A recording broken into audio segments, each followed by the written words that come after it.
De Madame le sous-préfet, Monsieur Ndouba Valentin, maire de la commune d'Ayamé, Monsieur Kwame Alexis, directeur de l'hôpital général, camarades, membres de la direction du Front populaire ivoirien, Monsieur Amangwa Lukensi, chef de la délégation du PDCI-RDA, et messieurs les membres, mesdames, de toute cette grande délégation du PDCI-RDA.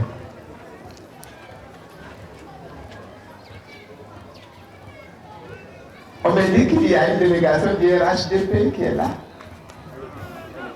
Elle était là, elle est repartie. Mais ça aurait été bon qu'il y ait une délégation du RHDP.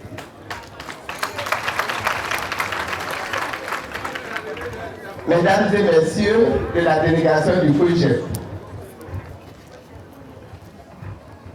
camarade Ngeti Rémi, fédéral d'Ayamé, camarades militants, camarades militantes, honorables chefs traditionnels, chefs religieux, population d'Ayamé.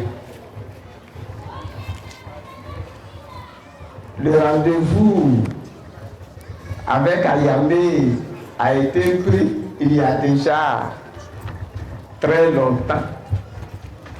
Je n'ai pas pu l'honorer plus tôt. Mais à cette époque déjà, en février déjà, mon intention était de venir pour vous dire merci pour le grand déplacement que vous avez effectué à mon domicile, pour me saluer lorsque je suis, par la grâce de Dieu, sorti de l'école de gendarmerie.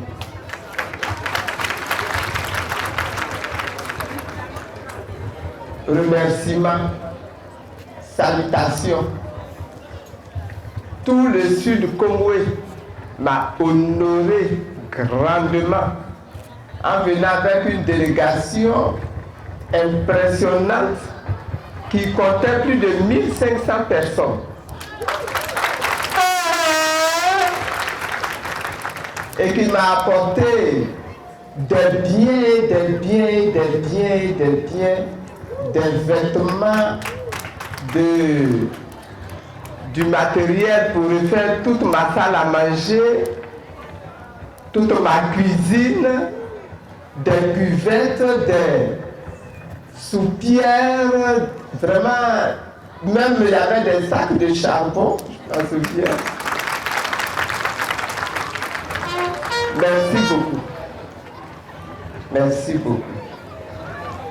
Merci à Madame le sous-préfet et à toutes les autorités administratives pour leur accueil chaleureux aujourd'hui. Merci au maire. Il m'a accueilli à l'entrée de sa ville. Il m'a dit, Madame, je vous remets la clé d'Ayamé. Donc, là où je suis debout, là, je peux marcher dans tout Ayamé sans problème. Merci, monsieur le maire. Merci aux autorités coutumières. J'ai reçu 2 grandes prières aujourd'hui. Une prière chez le chef et une prière ici, sur le site du meeting. Quand je suis venu comme ça par les prières, c'est tout mon corps qui est fortifié. Vous avez vu que malgré toute la fatigue du voyage de Grand Laou, j'ai pu danser le glolo ici avec vous. Merci aux élus et aux responsables du PDCI-RDA. J'ai plaisir à remercier publiquement les responsables et les militants du PDCI-RDA.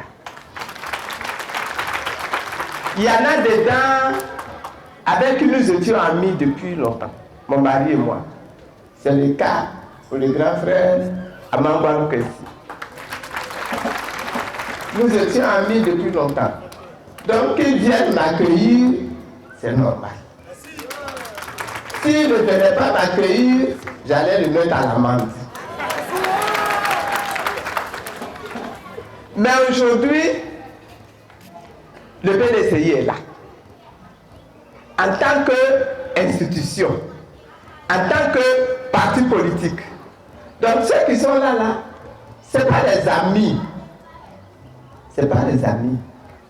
C'est des membres d'un parti politique qui a été un adversaire farouche du Front populaire ivoirien.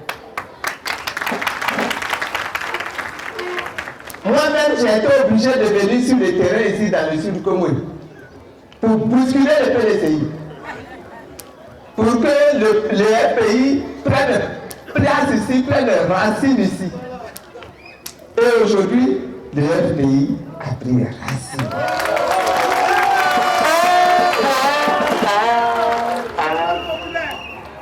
Mais, aujourd'hui, les voilà qui sont là. Ils sont là avec la joie sur le visage. Ils sont là de bon cœur. Ils ne sont plus là l'adversaire. Donc bien sûr, on est adversaire entre nous. On reste ça c'est vrai. Mais vous savez, il se pose dans notre pays, en ce moment-ci, un problème qui est tellement grave qu'il y a fait des adversaires PDCI, adversaires FPI, adversaires RHDP, adversaires DR, adversaires COGEP, adversaires, je ne sais pas, il y a quoi encore comme parti? GPS, UDPCI, RACI, ça là, c'est devenu une petite affaire. Le problème aujourd'hui, qui fait qu'on peut voir le PDCI, le COGEP, à côté du Front populaire, dans une même assemblée, qui se sourit, qui se parle avec élégance, avec respect, c'est que notre pays est en danger. Notre pays, c'est vrai, est frappé par des calamités naturelles. Au point que la pluie, qui d'ordinaire est une bénédiction, dans un pays, quand il ne pleut pas, là, c'est une calamité. Les paysans prient, versent la poisson par terre pour qu'il pleuve, parce qu'ils veulent aller cultiver.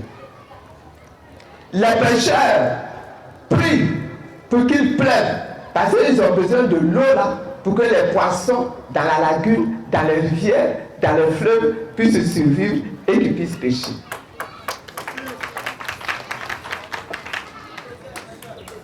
Les hommes même qui ne sont ni planteurs, ni pêcheurs, prient pour qu'il pleuve, pour que la chaleur du soleil diminue. Mais aujourd'hui, à Ayamé ici, et ce n'est pas seulement à Ayamé, à Yaou, à Diaou, à Mossou, à Bassam, quartier France, quartier phare,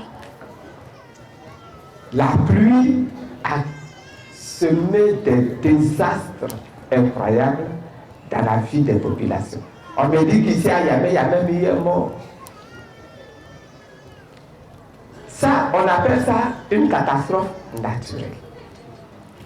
Et quand la catastrophe naturelle comme ça vient s'abattre sur un pays, sur une région, sur un village, il est normal que toute la population se lève, s'associe, solidarise pour venir au secours des victimes, des sinistrés. Et c'est ce que nous faisons aujourd'hui. Vous nous avez accueillis parce que vous nous aimez, parce que vous souhaitiez même que je vienne en dehors même de cette calamité-là, pour qu'on s'asseye, on mange ensemble, on joue ensemble, on danse ensemble. Et voilà que je suis venu pour ça d'abord.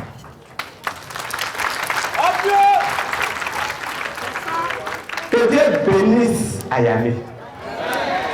Que Dieu bénisse la population d'Ayamé.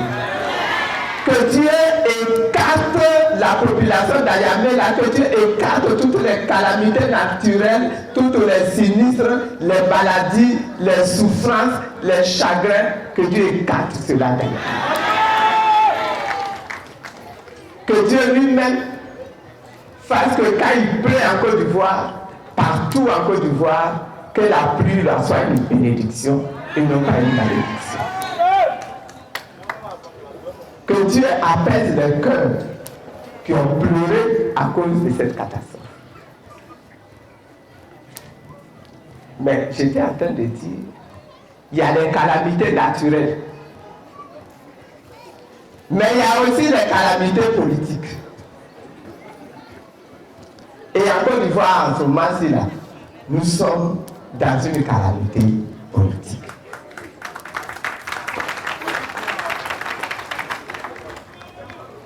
C'est la raison pour laquelle le BDCI est là. Ici. C'est parce qu'ils ont compris que nous sommes dans une calamité politique. C'est la raison pour laquelle le COGEP est là. Ils ont compris que nous sommes dans une calamité politique. C'est la raison pour laquelle le FPI est là.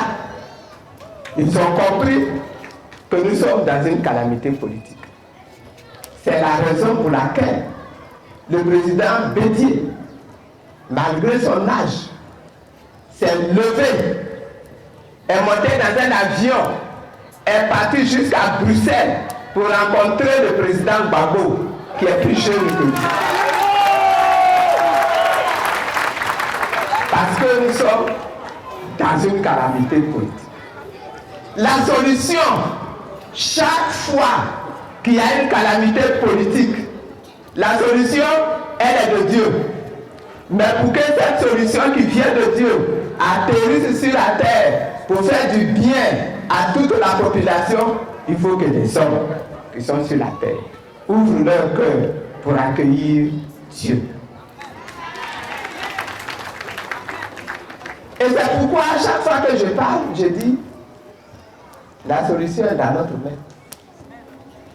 Ou bien, nous prenons cette solution-là et nous réglons notre problème. Ou bien, nous voulons tricher avec la solution et nous allons perdre notre pays. Notre pays là, notre Côte d'Ivoire là, va nous échapper.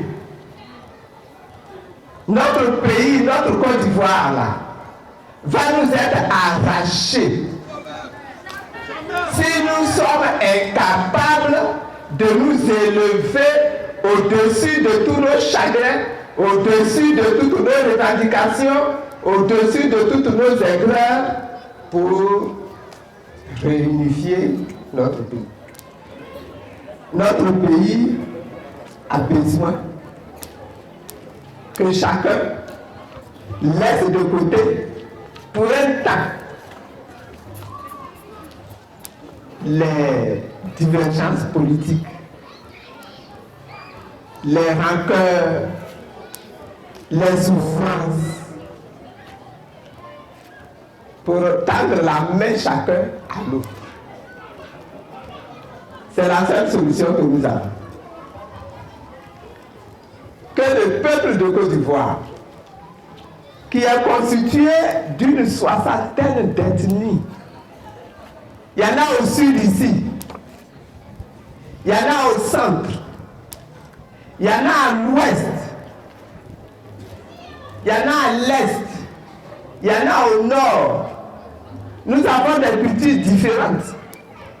Nous avons des visions du monde traditionnel qui sont différentes. Nous avons des façons de réfléchir qui sont différentes. J'expliquais il y a déjà plusieurs années en pays baoulé. Je disais que la façon dont on arrive au pouvoir chez les baoulés là, c'est différent de la façon dont on arrive au pouvoir chez les Bétés. Et la façon dont on arrive au pouvoir chez les Bétés là, c'est différent de la façon dont on arrive au pouvoir chez les Sénoufos. Et c'est différent encore de la façon dont on arrive au pouvoir chez les Malinqués. Mais on va faire comment? Dieu a décidé que Malinqué, Gouro, Ouéo, Agneau, Abouréo, Nzemao, Baouléo, Bétéo, Sénoufo, Yakoubao. Hein, c'est toi qui me fais penser au Yakouba. Qu'est-ce que c'est bas. Nous tous là, Dieu a décidé que la Côte d'Ivoire là, c'est ça qui est notre territoire. Ah, nous sommes en train de vieillir. Bientôt, nous allons mourir. Mais quelle Côte d'Ivoire nous allons laisser à nos enfants? Quelle Côte d'Ivoire nous allons laisser à nos petits-enfants? C'est ça. On est obligé de regarder loin. Et quand tu veux regarder loin, ce qui est devant toi là, tu sautes et puis tu avances. C'est ce que Gbagbo et puis Bédié se sont dit. Que là où on s'en va là, il est important qu'on mette de côté nos différences. Toi tu es vert, toi tu es bleu, rose, tu es vert, c'est vert blanc. Hein? C'est vert blanc. Hein? Voilà, toi tu es vert blanc. Moi je suis bleu, rose. Mais il est important qu'on mette ça de côté pour sauver la Côte d'Ivoire, pour réconcilier la Côte d'Ivoire.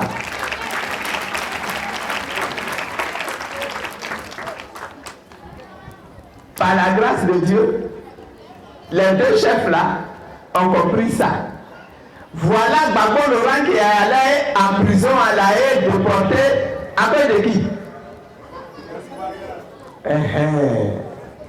Mais il dit, on met ça de côté parce que notre pays là, on doit le garder pour le transmettre à nos enfants, pour le transmettre à nos petits-enfants. C'est tout. Et je viens aujourd'hui pour vous dire, frère d'Ayamé, l'heure est grave. Mettez-nous ensemble pour faire la réconciliation. Quand je dis ça, il y en a qui me demandent, qui me disent, comme toi, quand on t'a arrêté là, on t'a envoyé directement en prison. Donc, tu n'as pas vu ce que nous qui sommes restés ici, là, nous avons souffert. C'est pour ça que tu parles comme ça. Nous, ici, là, on a perdu nos maisons. On a perdu nos biens. Certains parmi nous-mêmes ont perdu leurs enfants. D'autres même ont perdu leurs champs. Il y en a qui ont perdu leurs terrains. Il y en a qui ont été obligés de fuir pour quitter la Côte d'Ivoire même pour aller se réfugier dans d'autres pays. Toi, tu arrives, tu dis, on n'a qu'à laisser tout ça. Et puis on n'a qu'à tendre la main les uns aux autres. On n'a qu'à se réconcilier et puis c'est fini comme ça. C'est pas ce que j'ai dit d'être. Merci du peu de pays. C'est pas ça que je dis, hein. Voilà. Je dis, on doit sauver la Côte d'Ivoire aujourd'hui. Donc, on doit renoncer au règlement de compte. On doit renoncer à la rancune.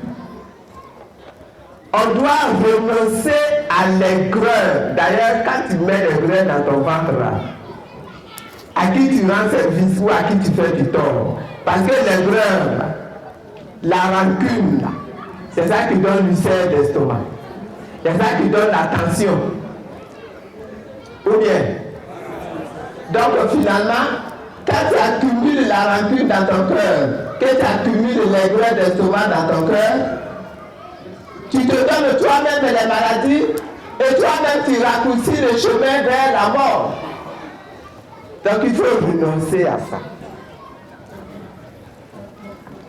Mais la réconciliation que je prône là, c'est un processus. Ça veut dire que quand on a compris qu'on doit payer le prix chacun pour que notre pays soit sauvé, on s'assoit alors autour de la table et on parle. Celui qui a perdu quelque chose, qui est une victime, qui sait ce qu'il a perdu, on doit lui donner le droit de dire tout ce qu'il a perdu pour vider son cœur. Et quand il a vidé son cœur, il doit terminer en disant « Je pardonne tout le mal qu'on m'a fait ». Sinon, ça ne sert à rien.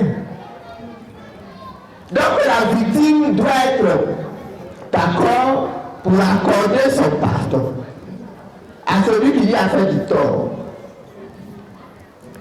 Mais, dans le même mouvement là, celui qui a fait du tort là, qui a été identifié là, il doit prendre son courage pour venir dire devant l'autre, vraiment, frère, je t'ai fait du tort.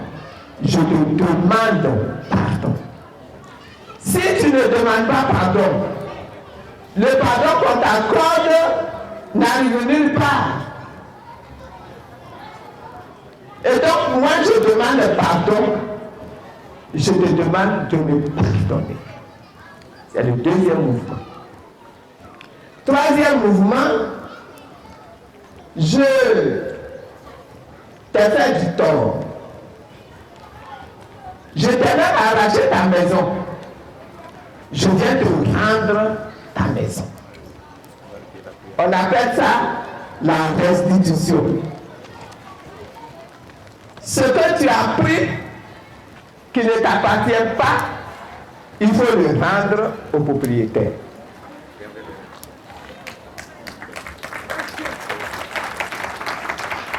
Parce que tu viens te demander pardon. Et puis ma maison que tu as arrachée, là, quand tu as fini de me demander pardon, tu t'en vas encore t'asseoir dans ma maison. Et moi, je suis dehors. Monsieur le maire, est-ce que ça c'est possible ça? Ah. C'est qu'on appelle la restitution. Tu viens me demander pardon. Tu viens à se réconcilier. Je dis d'accord. Mais mon champ de café là, mon champ de cacao là, tu as pris depuis 2011. Faut me le rendre. Ma maison que tu as brûlée, il faut me la reconstruire. Mes meubles que tu as pris, tu es parti vendre, il faut me rendre l'argent.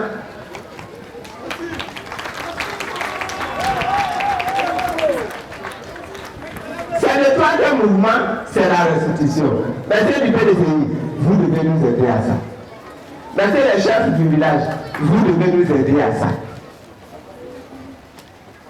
Monsieur les chefs religieux, vous devez nous aider à ça.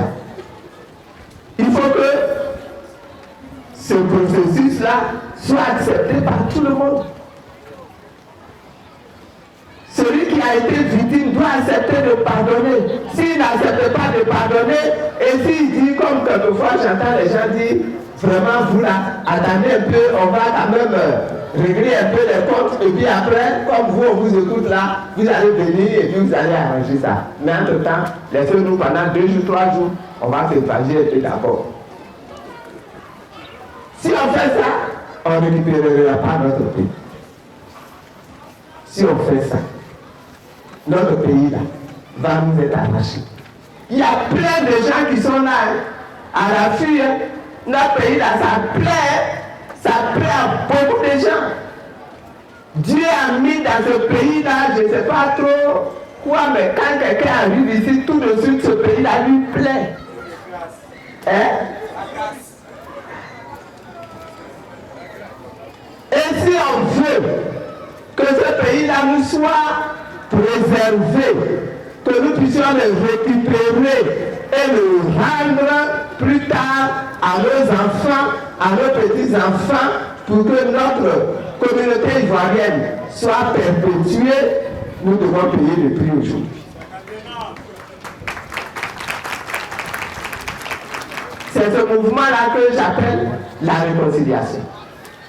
Et le président Gbagbo nous a dit, en tout cas nous autres du Front populaire ivoirien, partout où vous partez, parlez de la réconciliation, prêchez la réconciliation.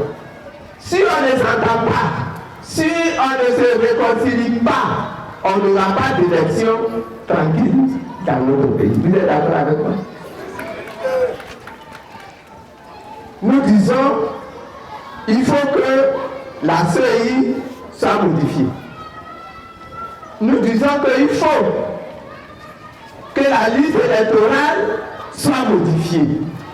Nous disons qu'il faut que le découpage électoral soit modifié. Nous voulons que dans ce pays-ci, chacun ait une carte d'identité normale.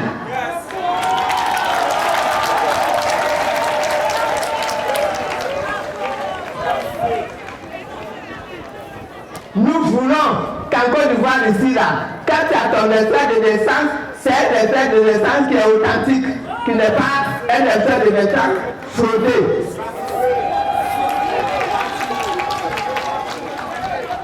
Mais comment on va obtenir ça si on est toujours dans les palabres? Quand tu es dans les palabres, tu autorises le magnat à venir te mordre. Et quand le magnat te mord et que tu sautes et que tu ne sais pas où te mettre, quand tu sautes jusqu'à ce sur les serpents, tu tombes.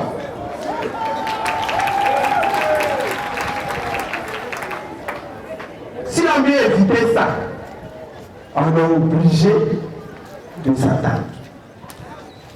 On est obligé de s'asseoir et puis de regarder la constitution ivoirienne, de s'entendre sur la constitution ivoirienne. La constitution là, c'est quelque chose de simple. On est ensemble. Quelle loi va nous diriger nous tous? Parce qu'on est des êtres humains. S'il n'y a pas de loi, chacun va se lever, va faire ce qu'il veut.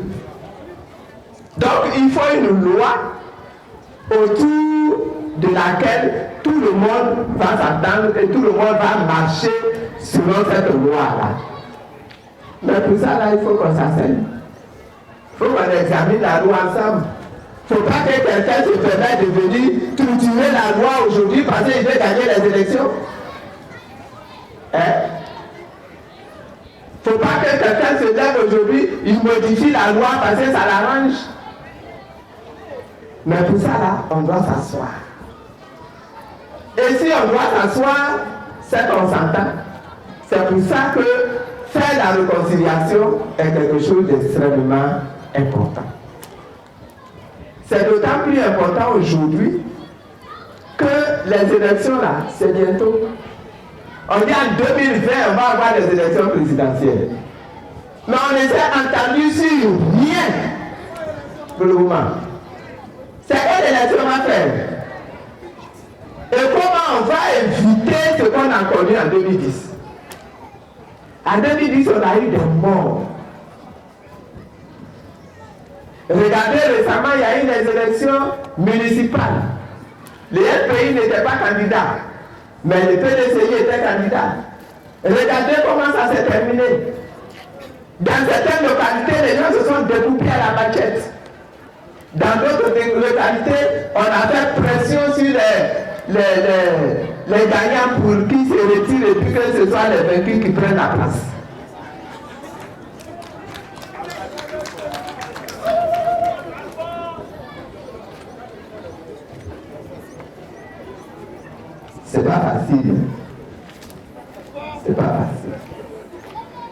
il faut qu'on crie encore à Dieu.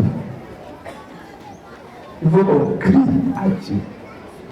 Mais si on dispose nos cœurs, si on est déjà d'accord pour accepter d'aller au-delà, n'est-ce pas, de nos rancœurs, pour accepter de renoncer à la vengeance, Dieu là, il va nous aider.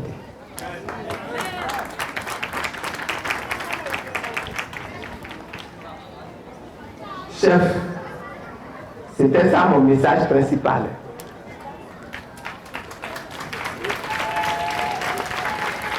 On se rassemble autour d'Ayamé aujourd'hui parce qu'il y a une calamité naturelle.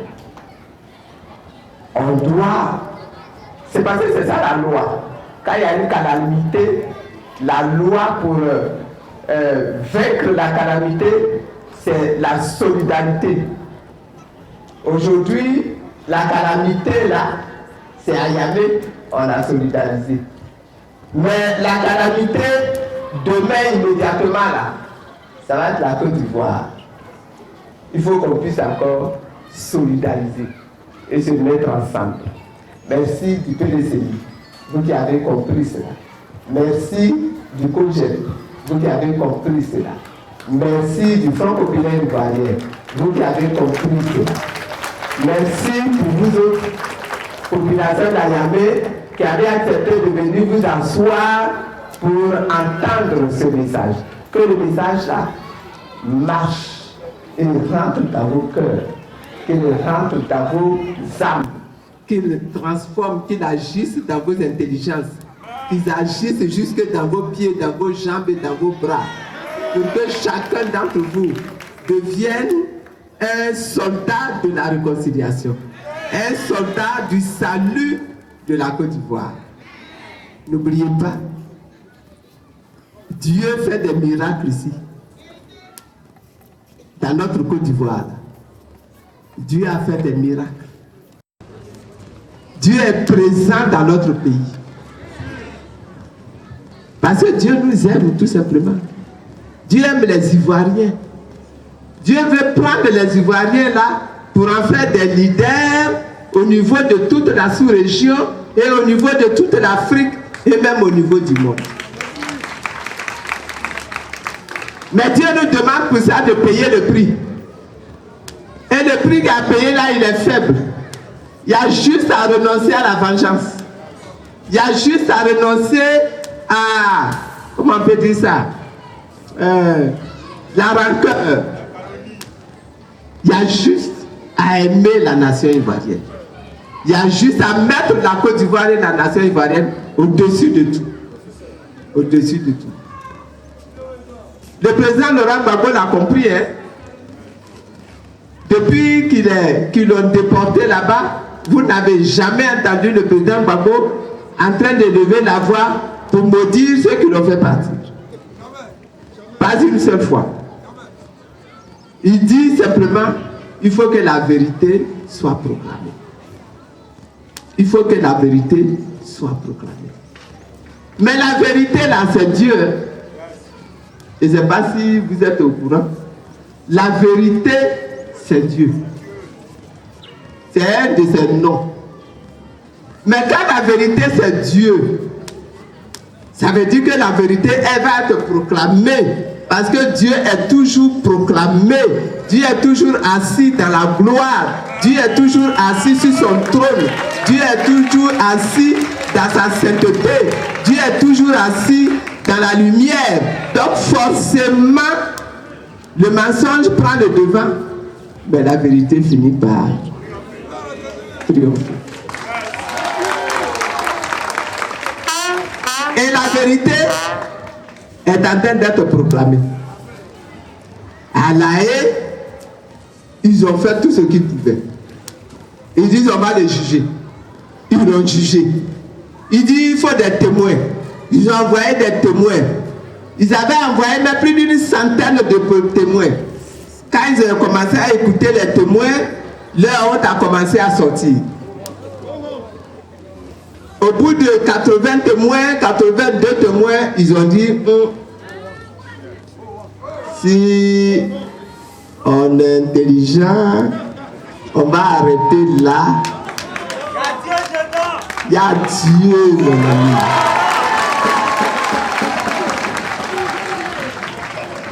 Donc, ils ont arrêté de produire les témoins. Les témoins, même, ils viennent et puis ils disent Gbagbo Laurent, c'est lui qui est le président.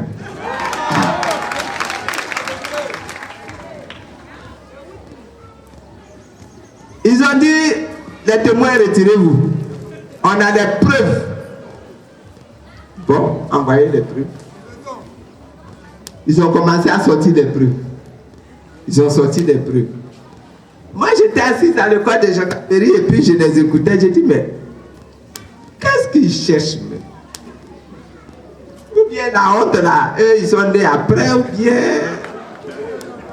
Ils disent, Gbagbo Laurent a fait tuer 7 femmes à Abobo. J'ai dit, mais moi-même, quand j'ai été jugé, là, ils m'ont dit aussi que c'est moi qui ai fait tuer les 7 femmes à Abobo. On a dit, bon, d'accord, donnez-nous les preuves. Mais les femmes là n'ont pas été tuées par Gbagbo Laurent lui-même. Hein. Les femmes là n'ont pas été tuées par Simone Gbagbo elle-même. Les femmes ont été tuées par quelqu'un, un militaire, un gendarme même, qui conduisait un char ce jour-là, et puis c'est avec son char qu'il a tiré sur les femmes qui étaient en train de marcher, et puis 7 femmes sont tombées, elles sont mortes. On dit d'accord. Mais le gendarme qui conduisait le char là, et puis qui a tiré là, je suppose que vous avez pris sa déposition. On cherche la déposition du gendarme. Ça n'existe pas. Aucun gendarme n'a été interrogé. Les avocats disent, bon d'accord, ça fait rien, on va continuer quand même. Mais s'il y a 7 femmes qui ont été tuées, c'est qu'il y a eu 7 corps, n'est-ce pas? Est-ce qu'au moins, on a les 7 corps? Parce que c'est quand même la première chose. Est-ce qu'on a les 7 corps? On dit, bon, les 7 corps là, il y a une femme. Elle, son corps était tellement gâté que on n'a même pas pu l'envoyer à Ivosep. Donc on l'a prise et puis on est parti d'enterrer directement au cimetière de Abobo. Oui, d'accord. Le deuxième corps, on dit, le deuxième corps là, c'est aussi une femme. Elle, on a pris son corps aussitôt, comme on n'arrivait pas à voir qui était sa famille, tout ça là. Et puis on a enterré dans la forêt du Banco, qui est tout près. On dit d'accord. Maintenant, il reste 5 corps. Les 5 corps là sont partis où? On dit non, les 5 corps sont partis d'abord au CHU de Yopougon. On les a envoyés à la morgue du CHU de Yopougon. Et puis là-bas, à la morgue de Yopougon, là, la morgue ne fonctionnait pas. Donc on n'a pas pu les garder là-bas. Et puis on les a envoyés à la morgue de Ivosep à Trècheville. On est d'accord. Donc, on va d'abord vérifier la tombe qui est au cimetière de Abobo. On a cherché la tombe jusqu'à... Aujourd'hui, à l'heure où je vous parle, on est encore en train de chercher.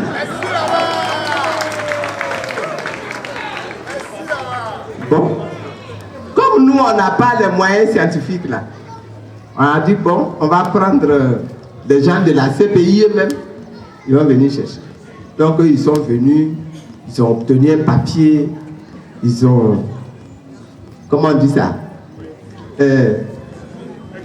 exhumé, merci, ils ont exhumé les corps.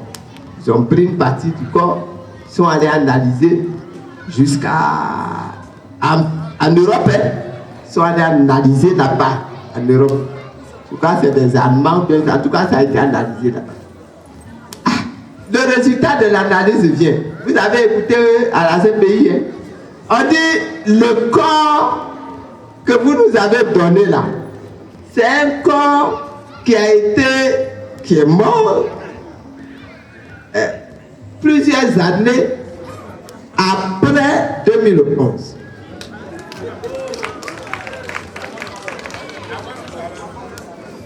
Donc, la tombe là, ce n'est pas la tombe de quelqu'un qui est mort, n'est-ce pas, en mars 2011. Donc, on a écarté ça. Donc, on n'a pas encore trouvé. Hein. La femme qui a été enterrée dans la forêt du Bamako, on a cherché jusqu'à Anibi. On n'a pas encore trouvé.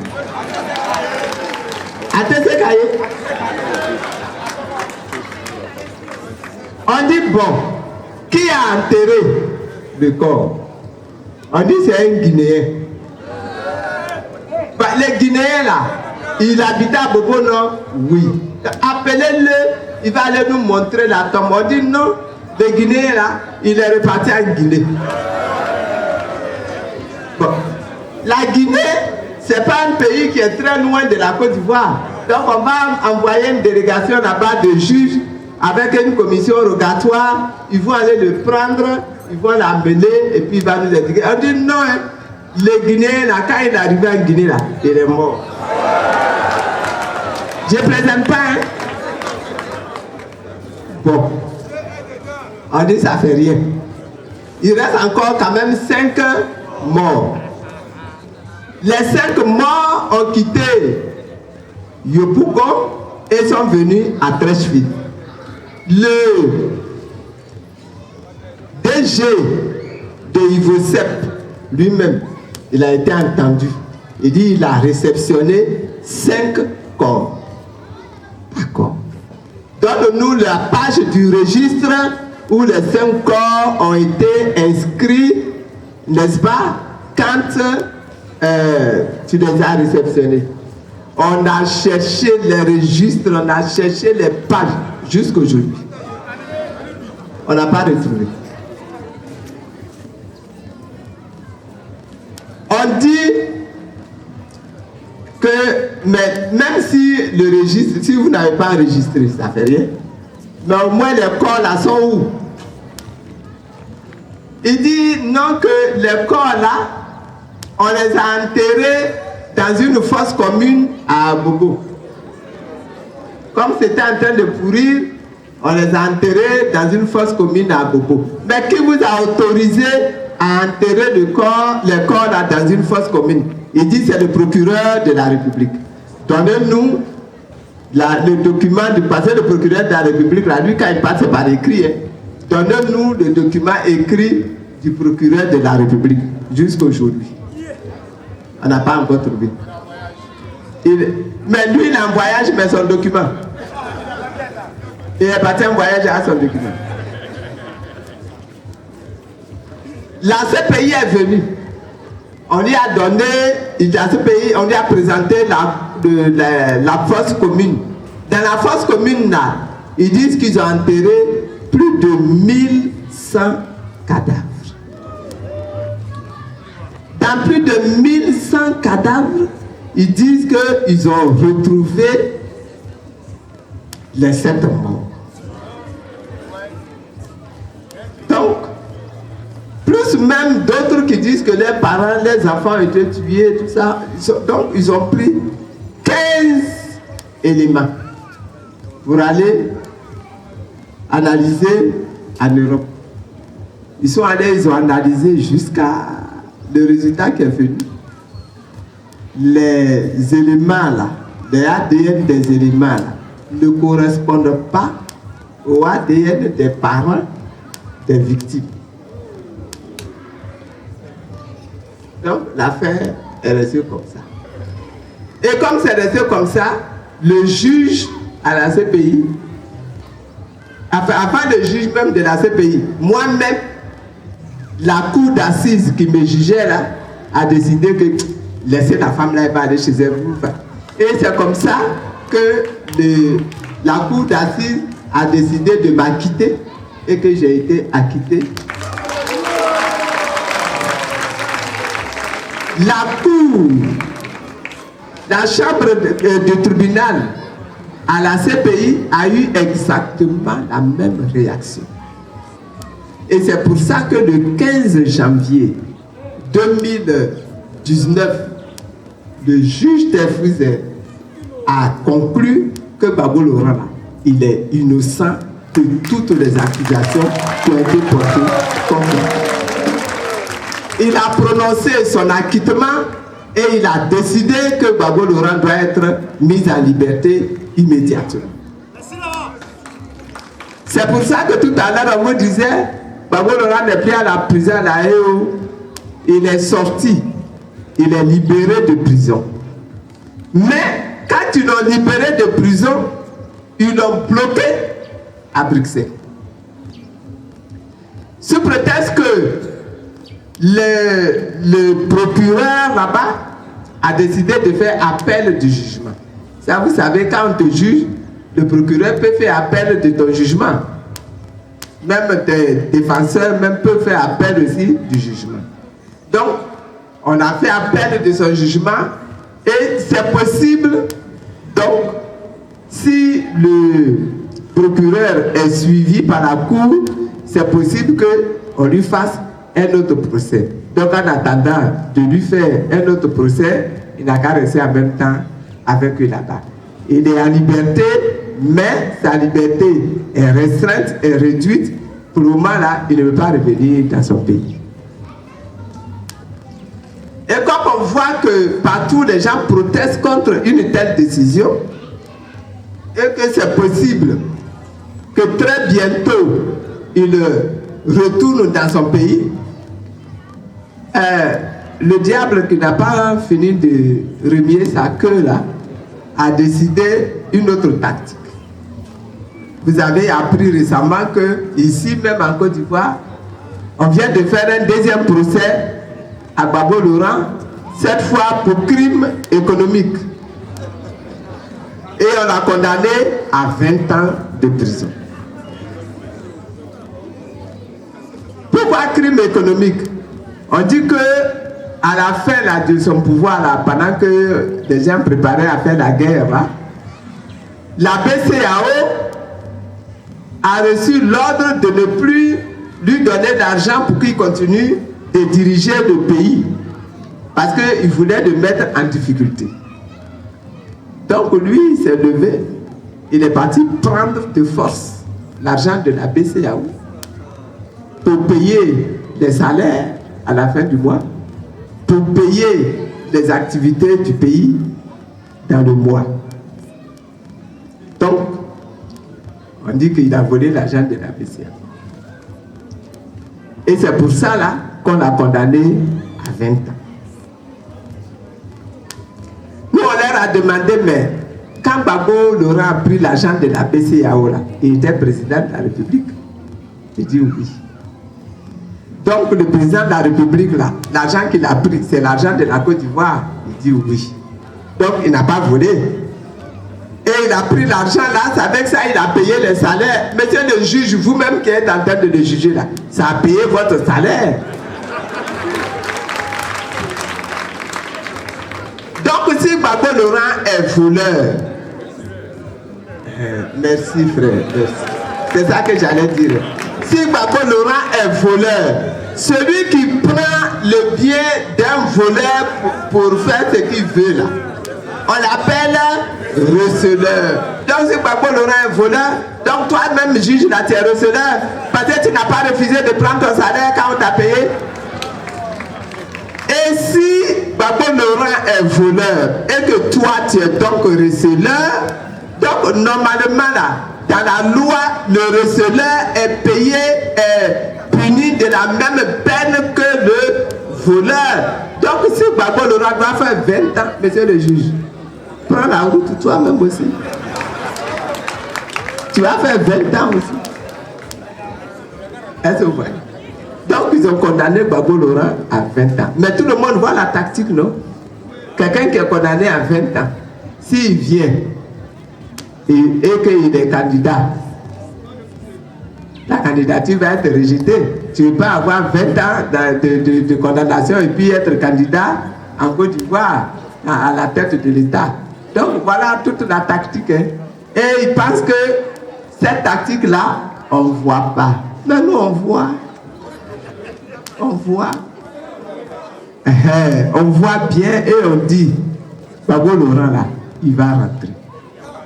Il va rentrer dans ce pays.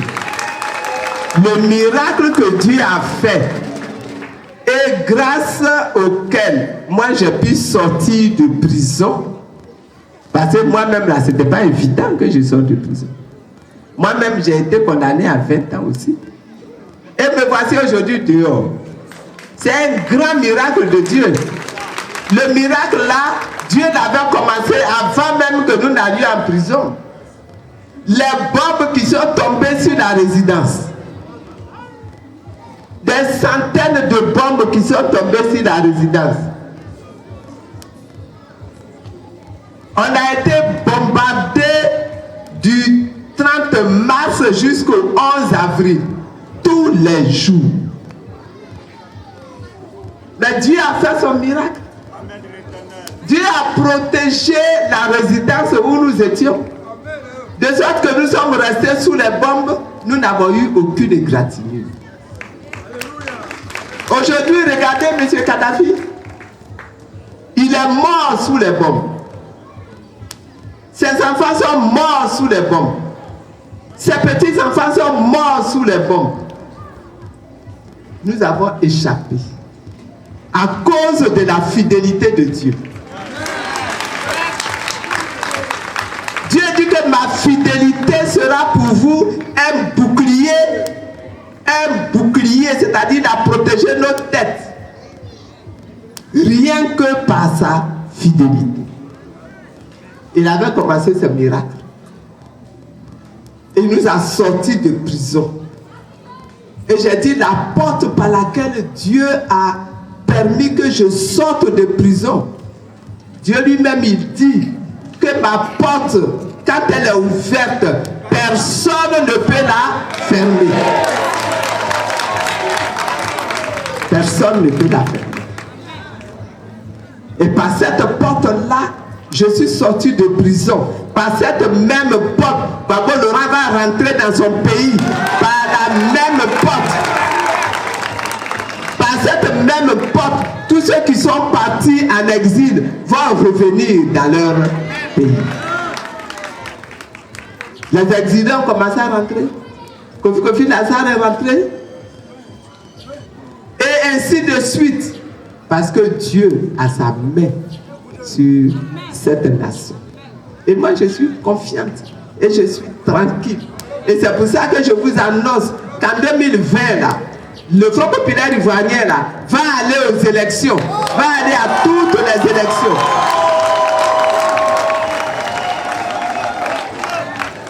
Je suis confiante. Je suis persuadée que la réconciliation va se faire ici.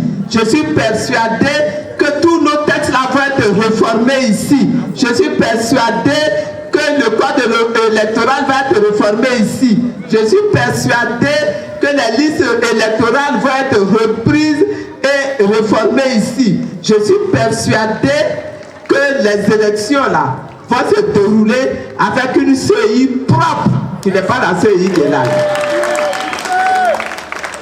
Que Dieu vous bénisse. Que Dieu bénisse la Côte d'Ivoire. Que Dieu bénisse Ayamé. Que Dieu nous fortifie. Que Dieu nous sorte des chagrins. Que Dieu nous sorte des piquants. Que Dieu nous sorte des piquants. Que Dieu nous sorte des épines. Que Dieu nous sorte des serpents. Et que Dieu nous restitue notre nation réunifiée. Je vous remercie.